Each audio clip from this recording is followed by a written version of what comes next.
without knowledge the people perish. So we need to have knowledge. We need to know some things as we are seeking to, as we're the ministers of God. We need to have some knowledge. And so 1 Timothy chapter 2, here he's speaking a little bit about prayer at the beginning of the chapter.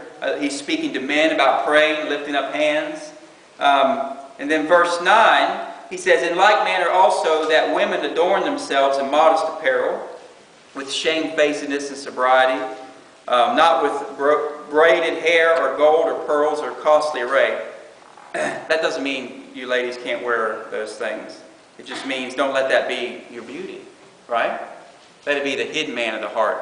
And if you want a full discourse on that, 1 Peter chapter 3 will help you there. But, which becomes women professing godliness with good works. You know, she's not here, so I can talk about her a little bit. My mother-in-law, she is an example of godliness to me. And her good works speak. You know, the works that she does speak godliness. I mean, she's one of the most patient ladies that I've ever met in my life. And if you know her husband, right? I'm saying that for you, Keith, in case you hear this on tape. But she's really an example. And many of you ladies in here are to me. And so, you know, you older ladies, older, not aged, you older ladies, you teach the younger ones how to teach them how to love their husbands, to love their children.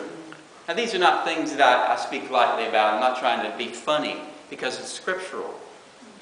But he says, verse 11, let the women learn in silence, quietness, with all subjection.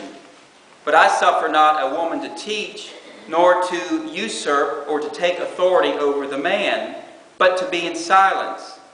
Now here's part of the reason Paul's saying that. And this is another teaching really altogether. But verse 13, for Adam was first formed, then Eve, and Adam was not deceived. But the woman being deceived was in the transgression. So the reason I read those verses was to show that the beginning started with deception. You see, deception is always against the truth. And so he says the woman was deceived, was in the transgression. Now, this is not to put Eve down at all. And some would say, you know, Adam was right there with her. Why did he let her do it? Because Adam did partake too, right? Well, you know, even though Eve gets some of the blame here, you know, Adam has some of the blame as well. It says, for by one man sin entered into the world. They both blew it. So we don't have to decide who gets the bigger blame. No use crying over spilt milk, right? It's done.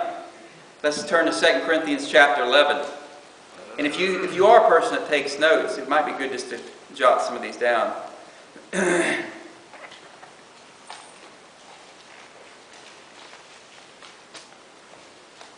Corinthians chapter 11. So while we're doing that, I want to write something else here.